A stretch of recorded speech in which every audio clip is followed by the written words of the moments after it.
మహారాష్ట్రలోని పర్భాని జిల్లాలో ఘోర ప్రమాదం చోటు చేసుకుంది. ఎస్వాడి ప్రాంతంలో హనుమాన్ ఆలయ మండపం అకస్మాత్తుగా కుప్పకూలడంతో విషాద వాతావరణం నెలకొంది. ఈ ప్రమాదంలో 5గురు మృతి చెందారు. శిథిలాల కింద సుమారు 30 మంది చిక్కుకున్నట్టుగా అనుమానం వ్యక్తమవుతుంది. ఈ ఘటనతోటి స్థానికంగా ఒక్కసారిగా కలకలం రేగింది.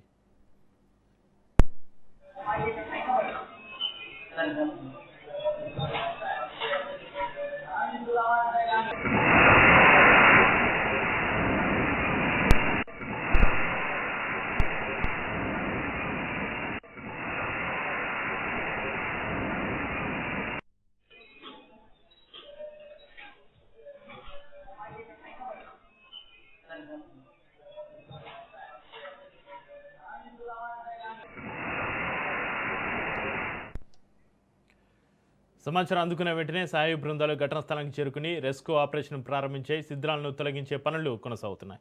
ఇక ఈ ఘటనకు సంబంధించి మరింత సమాచారాన్ని మా ప్రతినిధి సైదులు ఫోన్లైన్లో అందిస్తారు. సైదులు, మహారాష్ట్రలోని పర్భాని జిల్లాలో ఘోర ప్రమాదం చోటు చేసుకుంది. ఎస్వాడి ప్రాంతంలో హనుమాన్ ఆలయ మండపం అకస్మాత్తుగా కుప్పకూలడంతో విషాద వాతావరణానికి సంబంధించి మీ దగ్గర ఉన్న అప్డేట్స్ ఏంటి సైదులు?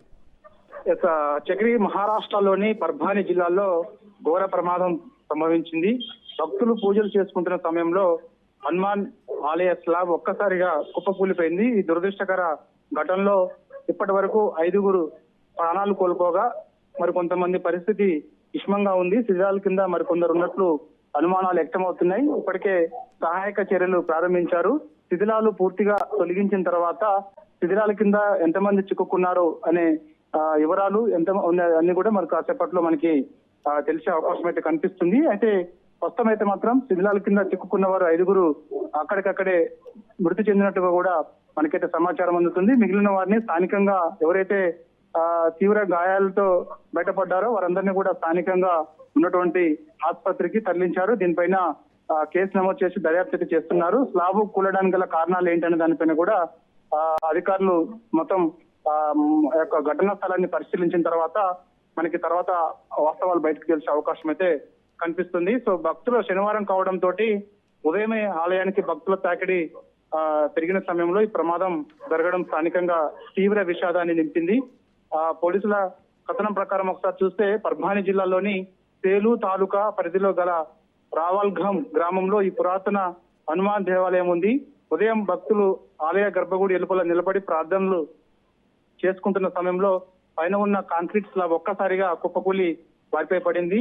సో ఈ ప్రమాదంలో శిథిలాల కింద చిక్కుకున్న రావల్గాంవ్ చెందిన ఉత్తమరావు లహానే 65 years అనే వృద్ధుడు అక్కడికక్కడే మరణించారు. మిగిలిన 4గురు కూడా అక్కడికక్కడే చనిపోయినట్టుగా కూడా మనకైతే సమాచారం అందుతుంది. ఘటనా స్థలానికి చేరుకొని శిథిలాల కింద చిక్కుకున్న వారిని బయటికి తీస్తూ ఉన్నారు. సో ప్రస్తుతం అయితే 30 మంది శిథిలాల కింద ఉన్నట్లు అనుమానిస్తున్నారు. గాయపడ్డ వారిని మాత్రం చికిత్స నిమిత్తం జల్నాలలోని జిల్లా ప్రభుత్వ ఆసుపత్రికి తరలించారు. అయితే వాస్తవంగా ఆలయం చాలా పాతది కావడం, ఇటీవల వర్షాల వల్ల కాంక్రీట్ బలహీనపడమే స్లాబ్ కూలిపోవడానికి ప్రాథమిక కారణం అని కూడా భావిస్తున్నారు. ఈ దానిపైన కేసు నమోదు చేసి అయితే దర్యాప్తు చేస్తున్నారు. సో దీనిపైన తీవ్ర దిగ్భ్రాంతి వ్యక్తం చేశారు చాలా మంది. ముఖ్యమంత్రితో సహా మంత్రులందరూ కూడా ఈ ఘటన పైన తీవ్ర దిగ్భ్రాంతి వ్యక్తం చేస్తూ కుటుంబ సభ్యులకి అండగా ఉంటామని చెప్పేసి కూడా సానుభూతి ప్రకటన చేశారు. Right, thank you Saidulu.